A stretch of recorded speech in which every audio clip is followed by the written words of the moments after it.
Bom dia, boa tarde, boa noite, né? Tem uma amiga minha que diz que só consegue, que o devocional dela é no final do dia, no final da noite. Então, bom dia, boa tarde, boa noite, quando você estiver ouvindo. No projeto Leia a Bíblia Comigo, nós estamos em Lamentações, no capítulo 4.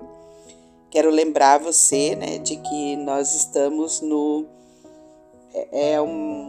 um texto literário de hinos de funeral, né? Os hinos de funeral que eram feitos nas perdas lá pelo povo, um costume judeu, tá? Então, hoje no capítulo 4, a gente vai ser relatado um breve relato de como foi ali o cerco de Jerusalém na conquista de Judá, ali aqueles 18 meses que eles passaram por aquele cerco, né? E no cerco não entra e não sai, né? Então o templo havia sido construído com tudo de mais valor, né, daquela época. Tá? E aqui no texto que vamos ler, tá? O povo de Deus está sendo comparado com o ouro usado no templo para demonstrar, né, o grande valor que esse povo tinha para o Senhor. Tá? Ao mesmo tempo que tinham valor para o Senhor, uns para os outros não era assim. Né? Por quê? Porque eles cometeram a atrocidade do canibalismo, né? As mulheres cozinharam seus próprios filhos, né? Por causa da fome. Né? E aí no texto vai citar, né, que vai comparar aos avestruzes, porque os avestruzes eles também não têm cuidado com os seus filhotes e com o zelo. Então a gente tem esses dois contrapontos. De um lado, Deus valorizava tanto aquele povo, né, que compara eles com aquilo que tinha de mais precioso na época. E eles próprios são comparados aos avestruzes que não cuidam nem da própria cria, né? Vamos à leitura. Capítulo 4, a partir do versículo 1. Como se escureceu o ouro, como se mudou o ouro refinado, como estão espalhadas as pedras do santuário pelas esquinas de todas as ruas. Então, a comparação aqui do mais valioso da terra, né, com o povo que estava espalhado, né, pelas esquinas das ruas. Os nobres filhos de Sião, comparáveis a puro ouro, como são agora reputados por objetos de barro, obras das mãos do oleiro. Até os chacais dão o peito, dão de mamar a seus filhos, mas a filha do meu povo tornou-se cruel como os avestruzes no deserto. A língua da criança que mama fica pegada pela sede ao céu da boca. Os meninos pedem pão e ninguém há que lhe dê. Os que se alimentavam de comidas finas desfalecem nas ruas. Os que se criaram entre escarlatas se apegam aos monturos. Porque maior é a maldade da filha do meu povo do que o pecado de Sodoma, que foi subvertida como num momento sem o emprego de mãos nenhuma. Verso 6 está fazendo uma referência a Sodoma e Gomorra, né? Sodoma e Gomorra, aquelas duas cidades que foram destruídas, e a forma como foram destruídas, elas pararam de existir instantaneamente, né? Pelo fogo. Mas Jerusalém, ela ficou agonizando. E aí eu fico pensando, né? A diferença de Sodoma, né, e Gomorra, a destruição de Sodoma e Gomorra, é que ela foi destruída pela mão do próprio Deus, né? Ela enfrentou a misericórdia do próprio Deus. Mas Jerusalém, o povo de Deus, o povo de Judá, Deus entregou às forças inimigas, tá? Por isso, não houve compaixão, tá? Uma outra coisa também que eu vejo aqui, que por conta dessa referência a Sodoma e Gomorra, é que Sodoma e Gomorra, eles não tiveram chances de arrependimento. Não, Deus não enviou, o pecado era tal, era tamanho, né? Que Deus não enviou profetas lá para poder falar para aquele povo. Deus simplesmente decretou o juízo e destruiu aquelas duas cidades. Diferentemente do povo de Judá. O povo de Judá, eles tiveram vários momentos, várias chances de se arrepender, mas eles não se arrependeram, né?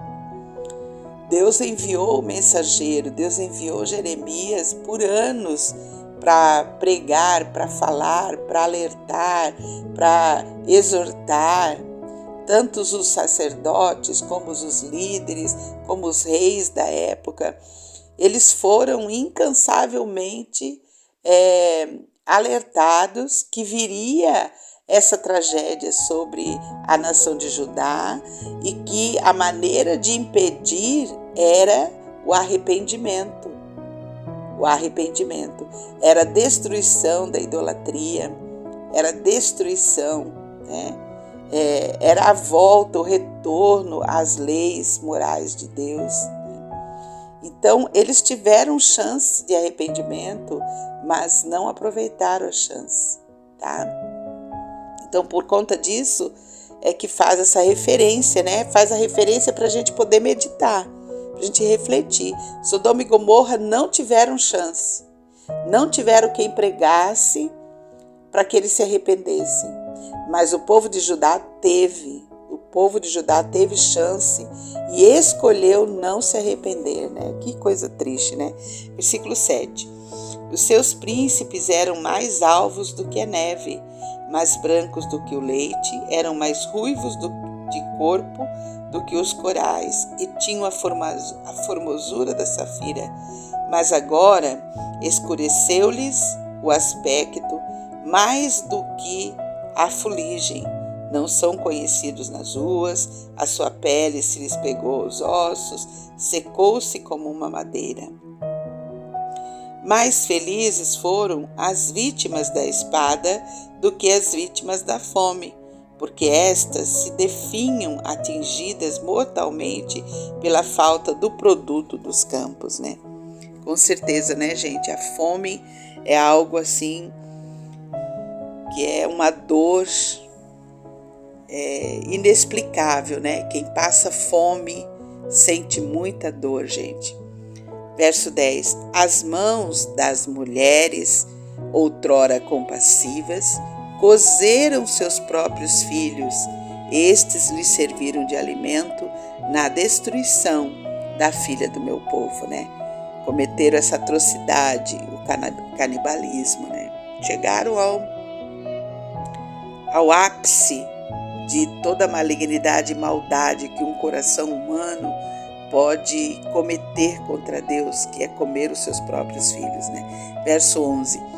Deu o Senhor cumprimento à sua indignação, derramou o ardor da sua ira, acendeu fogo em Sião, que consumiu os seus fundamentos. Não creram os reis da terra, nem todos os moradores do mundo, que entrasse o adversário e o inimigo pelas portas de Jerusalém. Todo o povo ao redor, e até os próprios líderes da terra, eles não acreditavam que a nação fosse cair a esse ponto, né? Verso 13. Foi por causa dos pecados dos seus profetas, das maldades dos seus sacerdotes, que se derramou no meio dela o sangue dos justos. Erram como cegos nas ruas, andam contaminados de sangue, de tal sorte que ninguém lhes pode tocar nas roupas. Apartai-vos, imundos, gritavam-lhes. Apartai-vos, apartai-vos, não toqueis. Quando fugiram errantes, dizia-se entre as nações, jamais habitarão aqui. Soberba, né? Os líderes, os sacerdotes e os profetas da época, eles eram soberbos, eles se achavam o próprio Deus, ninguém podia tocar neles, né?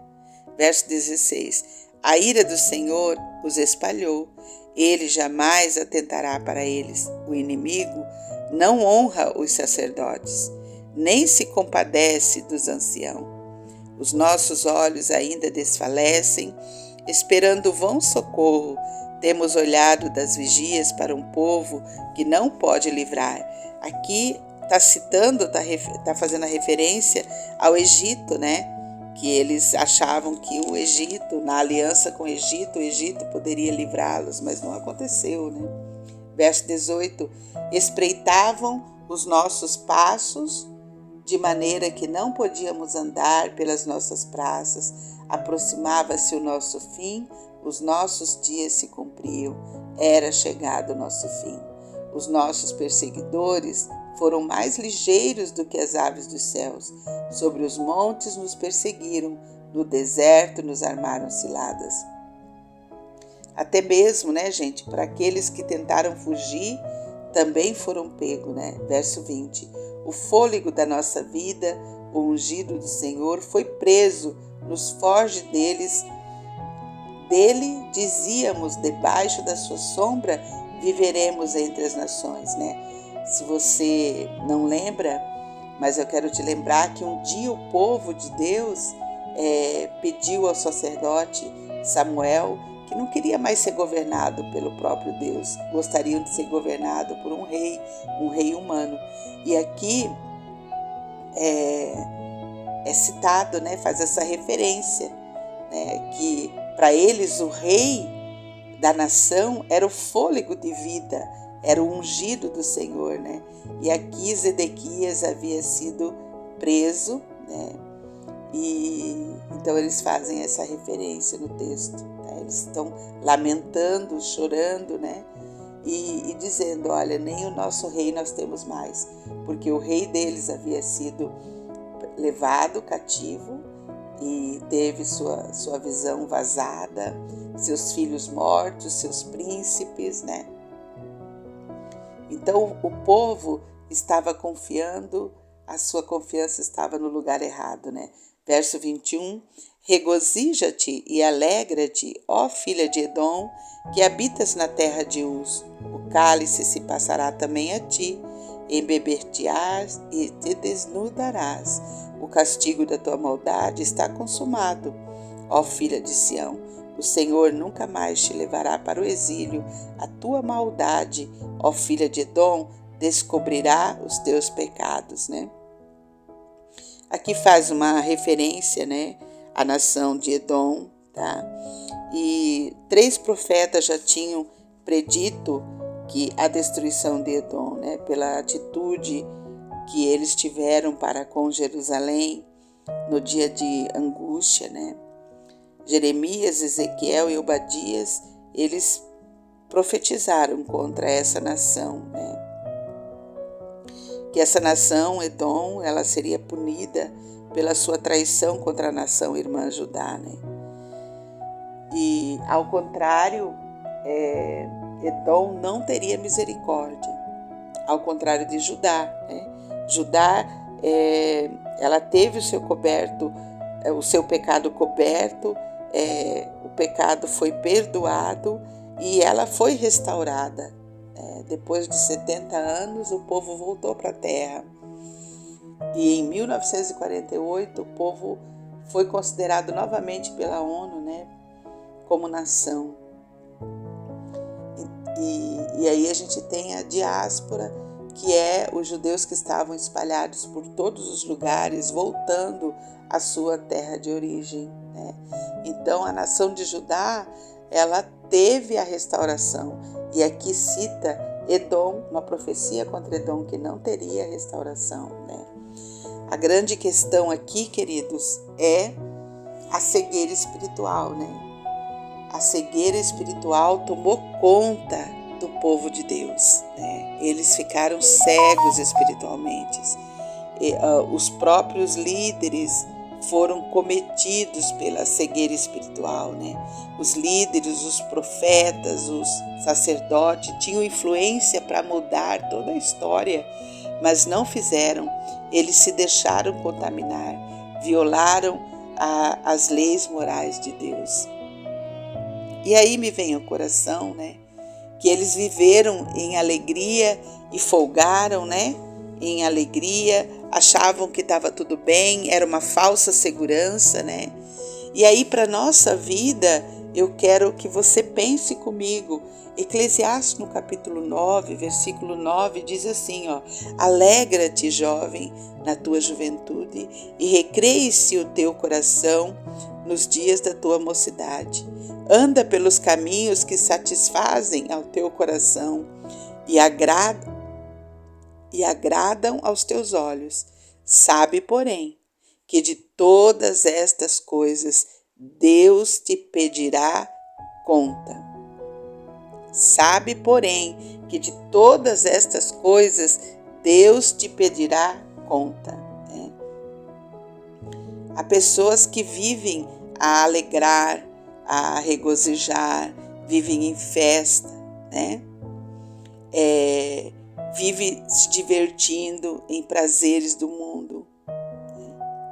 E aí eu penso o seguinte: se esse for o único sentido, o único alvo de vida, isso não evitará o julgamento divino. Tá? Se a pessoa vive sem Deus, ela acredita que o que vale nessa terra é se alegrar, se regozijar. Só que o texto bíblico deixa claro, né?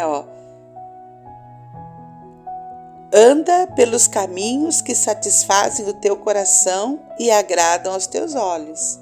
Pode andar no caminho do que satisfaz os olhos e o coração, mas saiba, porém, que de todas estas coisas Deus te pedirá contas.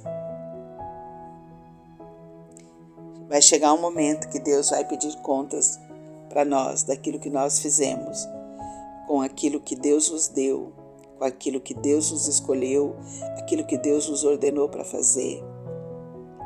Que não vale a pena, né? Tem um outro texto que Jesus também falou, de que adianta ganhar o mundo inteiro e depois perder a sua alma.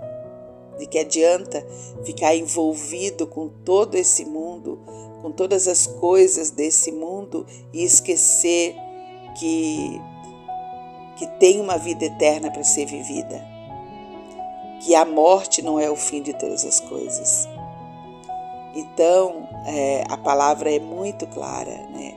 Nós devemos nos alegrar, sim, nós devemos nos regozijar, sim, mas esta alegria e essa diversão precisa ser com o Senhor, não pode ser fora dele, não pode ser sem ele, tem que ser com ele. Que nós possamos entender isso. Vamos orar. Pai querido, Pai de amor, obrigada pela tua palavra, Pai. Esse dia que inicia, Senhor, nós queremos colocá-lo diante de Ti, queremos apresentá-lo a Ti, Senhor. E queremos Te pedir, meu Senhor, que o Senhor tenha misericórdia das nossas vidas, que não sejamos como o povo de Judá, cego espiritualmente, que possamos, Pai querido, estar com o nosso olhar bem atento, bem alerta, que possamos perceber, ó Deus, aquilo que não Te agrada em nossas vidas. Pai, que o nosso comportamento no dia de hoje seja segundo o Teu querer, segundo a Tua vontade, que possamos ter, ó Deus querido, um comportamento como ensina a Tua palavra. Tudo que é bom, tudo que é justo, tudo que é de boa fama. Se há algum louvor, como diz Filipenses 4:8, Pai, se há algum louvor, seja isso que o nosso coração pense, Pai.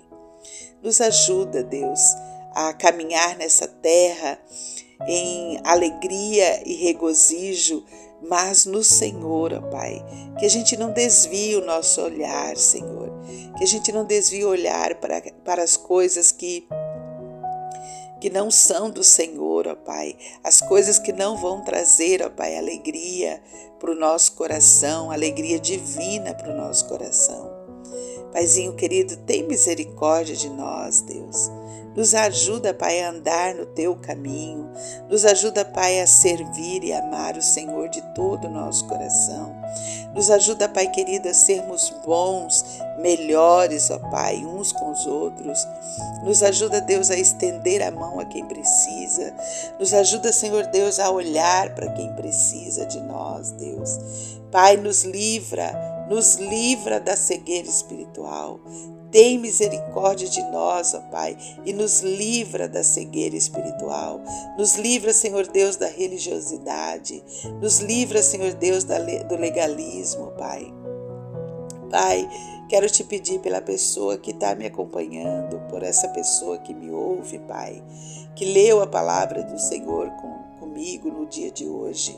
Pai, ajuda essa pessoa, abençoa a vida dela, guarda seu coração, sua alma, para ela não pecar contra ti, Pai. Ajuda ela a olhar para ti, ó Deus. Ajuda ela a buscar as coisas de cima, como diz Colossenses capítulo 3, né? Buscai as coisas de cima, diz o Senhor. Então, Pai, nos ajuda a buscar as coisas do Senhor no dia de hoje, Pai. Nos ajuda, Senhor Deus, a alinhar a nossa vida, o nosso andar com a Tua vontade, com o Teu cuidado, Pai, a Tua proteção. Nos esconde atrás da Tua cruz, meu Pai. Nos esconde atrás da cruz do Jesus Cristo ressurreto, Pai. Daquele que veio nesse mundo, morreu para nos dar a salvação, para nos dar a libertação. Pai, nós precisamos de Ti no dia de hoje. Então nós entregamos o nosso dia ao Senhor. Sê conosco, Espírito Santo. Nos alerte, Espírito Santo.